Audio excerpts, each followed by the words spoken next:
Pulling அது எப்படி பண்ணுறது காலை எழுந்ததும் எதுவும் சாப்பிடாமல் இதயம் வளத்தை வாயில ஊத்தி நல்லா கொப்பளிக்கணும் அப்புறம் அதை துப்பிடணும் இதுதான் ஆயில் புல்லிங்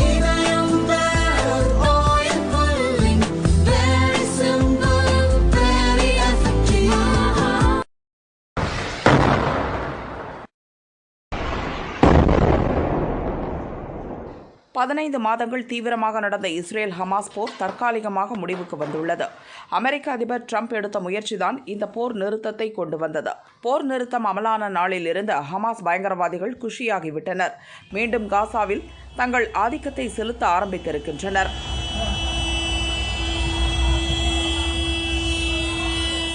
புத்துணர்ச்சியோடு அரசாளும் வேலையை ஆரம்பித்திருக்கின்றனர்.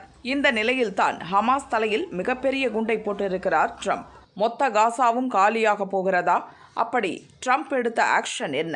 அடுத்து என்ன நடக்கும்? இஸ்ரேல் கொண்டாட்டத்தில் இருப்பது ஏன் என்பது பற்றி பார்க்கலாம். பாலஸ்தீன இஸ்ரேல் சண்டை பல ஆண்டுகளாக நடக்கிறது. பொதுவாக இஸ்ரேல் தான் பஞ்சாயத்தை இழுக்கும். ஆனால் இந்த முறை போரை ஆரம்பித்தது பாலஸ்தீனில் உள்ள ஹமாஸ் பயங்கரவாதிகள் தான். 2023 அக்டோபர் 7ஆம் தேதி யூதர்களுக்கு பண்டிகை நாள். அன்று இஸ்ரேல் முழுதும் இசை கச்சேரி நடந்தது. திடீரென காசா முனையில் இருந்து ஆயிரக்கணக்கான ஹமாஸ் பயங்கரவாதிகள் ஆயுதங்களுடன் இஸ்ரேல் எல்லைக்குள் ஊடுருவினர். இசை கச்சேரி நடந்த இடங்களில் சரமாரியாக துப்பாக்கிச் சூடு நடத்தினர். காசாவிலிருந்து ஏவுகணைகளையும் இஸ்ரேல் மீது வீசினர். இந்த கொடிய தாக்குதலில் இஸ்ரேலில் 1200 பேர் கொல்லப்பட்டனர். 250 பேரை பிணை கைதிகளாக ஹமாஸ் பயங்கரவாதிகள் பிடித்துச் சென்றனர். இதற்கு பதிலடி கொடுக்கவும் பிணை கைதிகளை மீட்கவும் உடனடியாக காசாவில் போரை துவங்கியது இஸ்ரேல்.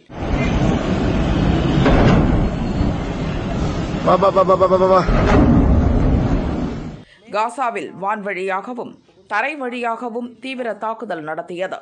15 மாதங்கள் நடந்த கொடிய தாக்குதலில் காசா முனை கிட்டத்தட்ட தரைமட்டமாகிவிட்டது.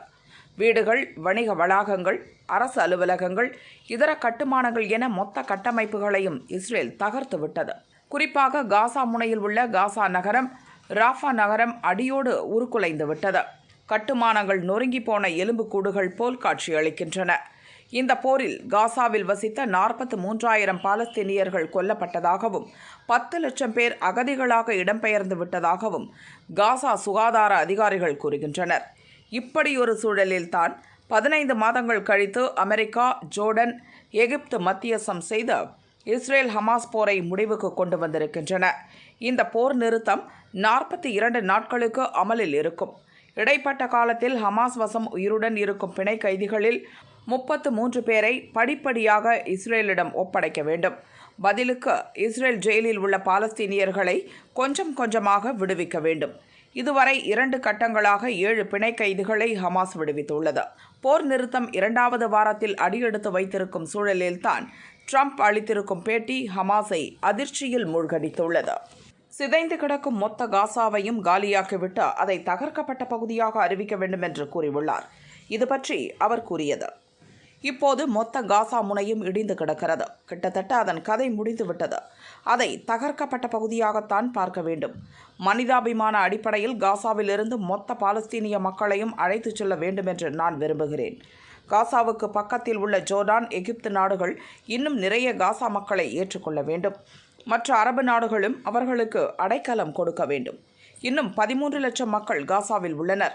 அனைவரையும் அழைத்துச் செல்ல வேண்டும். மொத்த காசாவையும் காலியாக்க வேண்டும். சுற்றி இருக்கும் அரபு நாடுகள் அவர்களுக்கு வீடு கட்டி கொடுத்து இனிமேலாவது போர் பாதிப்பு இல்லாத இடத்தில் நிம்மதியான வாழ்க்கை வாழ ஏற்பாடு செய்ய வேண்டும். இது பற்றி ஜோர்டான் மன்னர் 2ஆம் அப்துல்லாவிடம் ஏற்கனவே பேசிவிட்டேன். எகிப்து அதிபர் அப்தல் ஃபத்தா அல்-சிசியுடனும் பேசப்போகிறேன் என்று ட்ரம்ப் சொன்னார். காசாவை ஆட்சி செய்யத்தான் இவ்வளவு பெரிய யுத்தத்திலேயே ஹமாஸ் குதித்தது. அப்படி இருக்க காசாவை காலி செய்ய வேண்டும் என்று ட்ரம்ப் கூறியிருப்பது ஹமாஸுக்கு பேரதிர்ச்சியை ஏற்படுத்தியுள்ளது. காசாவில் இருக்கும் பாலஸ்தீனியர்களும் ஹமாஸ் பயங்கரவாதிகளும் இதற்கு ஒப்புக்கொள்ள மாட்டார்கள் என்று நிபுணர்கள் கூறுகின்றனர்.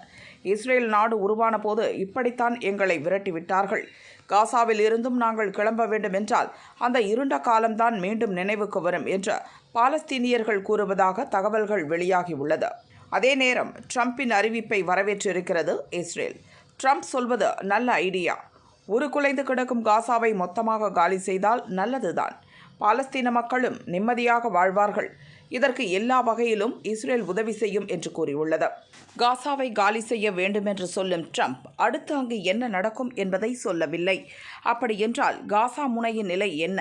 அடுத்து யார் கைக்கு போகும்? அப்படியே கைவிடப்படுமா அல்லது இஸ்ரேல் அதை கைப்பற்றுமா என்றெல்லாம் பல கேள்விகள் எழுகின்றன.